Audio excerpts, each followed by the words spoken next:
How's it going? It's Jeff from jeffrey-thomas.com, and I have a lesson on my blog titled Purple Haze on Jazz. So, sort of a little take on Purple Haze rhythm playing with 2 examples for rhythm and 2 examples for single notes. So, let's jump in. I have written fingered letter names here for you of P, I, M for my middle finger, A for the ring finger, and then C for the pinky, from Spanish for chiquita.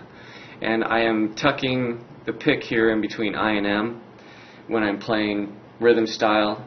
That way the pick is ready to roll when I want to go to single notes. So anyway, jumping in with the first example. Ready, go.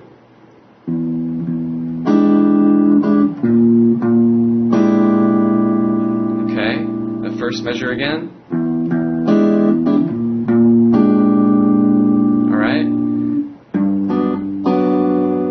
To a G major 7 chord, and then down with the thumb here for B minor 11, and then the last beat, a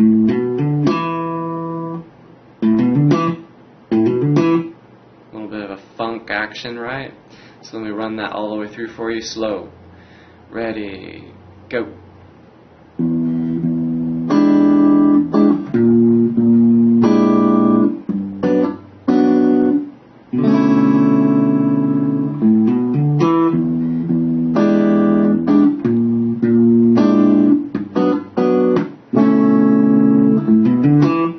You can cut that after the G major 7.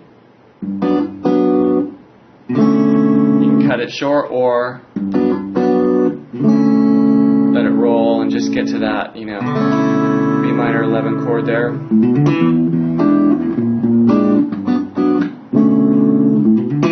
Okay, so a little bit different than the, right? Going from the G to the A to the A6, and then from this traditional E7 sharp 9 that's pretty much embedded on the recording for that. This is an alternate E7 sharp 9, right? And then making sure that you bar your 3rd finger across for this B flat 13 augmented 11th. So, and then also a little tricky down here in the right hand, right? Okay, so that's a good take on number 1. Number 2 is another rhythm idea, starting in the more traditional area. So I'll walk through this slow for you.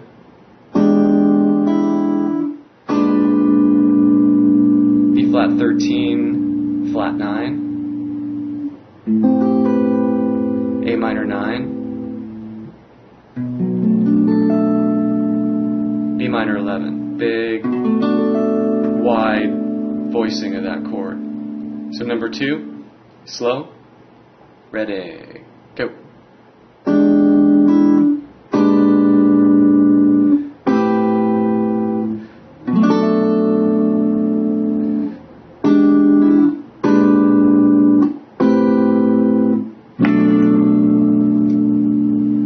Okay, so you could blend these. The first one.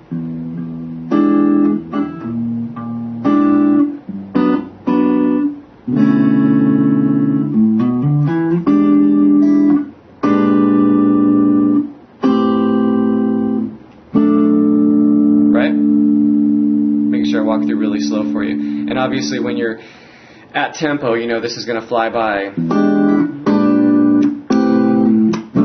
Right? So you're going to be putting some sauce on it, and I'm just trying to walk you through slow so you catch everything. Okay, moving into some single notes that are going to, single note examples that are going to sort of follow the harmony. Number 3, walk through slow.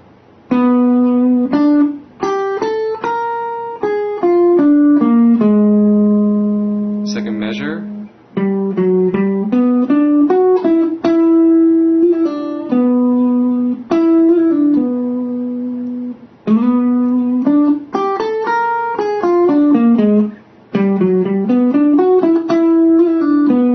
Okay, so,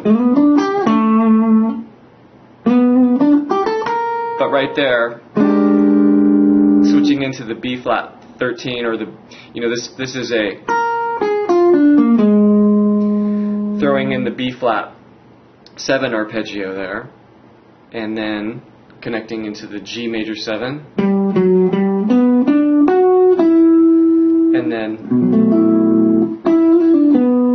getting you to the B flat minor 7 harmony there. Number 4, have a pickup on the of beat 4, 4-E-N. Okay, and then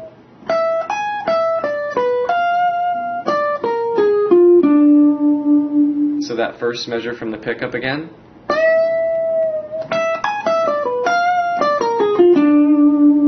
Okay, next measure.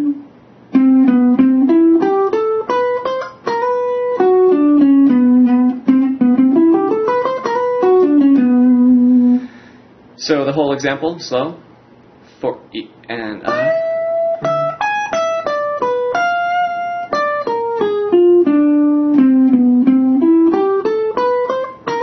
Grace note hammer on.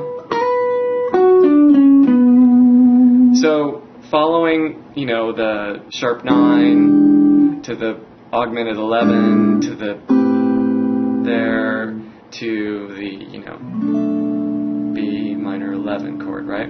So a couple different options. And another thing to point out is over a altered dominant chord, which this E7 sharp 9 is an altered dominant chord.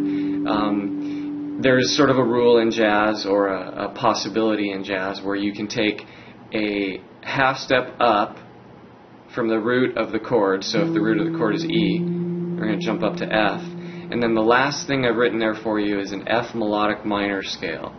So this is a formula in jazz that is a half step above the root of an altered dominant, you can play a melodic minor scale, and it gives you all of the color, or a lot of the colors, flat 9, sharp 9, etc., for an altered dominant chord. You can actually put it over just straight dominant chords, and it'll give you those sounds. So anyway, finishing up with an F melodic minor scale that would be played over an E7 chord. Ready, go.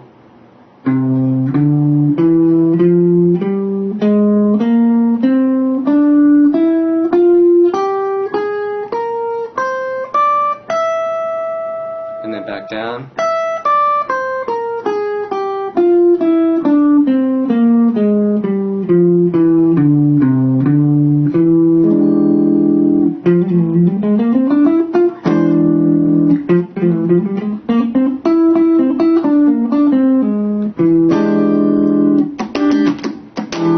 So I've written that highlighted in purple, the E7 sharp 9 chord, and then you can shift right into that F melodic minor scale, and it just totally gives you the sound of the chord. I notice more and more that this is definitely a go-to thing that a lot of players get the hang of and learn to do really well.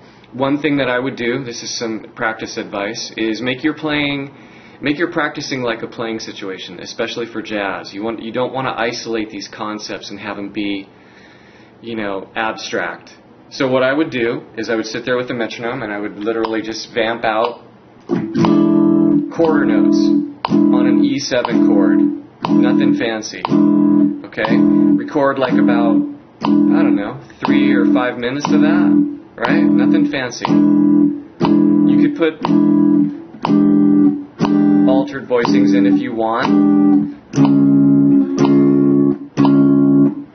Right, but the point is to get a rhythm track going, right? So then once you have the rhythm track, you rewind it. I use just like a little mini cassette recorder.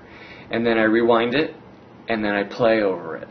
So this way you're practicing like a playing situation. That way you won't be fumbling when it comes time, to go jam with your friends or whatever, or go on a gig. So anyway, I hope this wasn't too boring. There's a lot of stuff here. Please notice too that I'm writing all of the rhythmic values in the tablature with the fingerings. So if you need help with 16th notes, there's a lesson on my site titled 16th note subdivisions guitar. There's also triplets and tuplets guitar, and things that will help you with counting for sure. So anyway, until next time, I will hopefully see you soon. Any further questions, hit me by email, whatever, and I'm teaching on Skype, Uvu, Yahoo Messenger, and Windows Live. So we can get together and do some more work. Alright, thanks a lot. Bye-bye.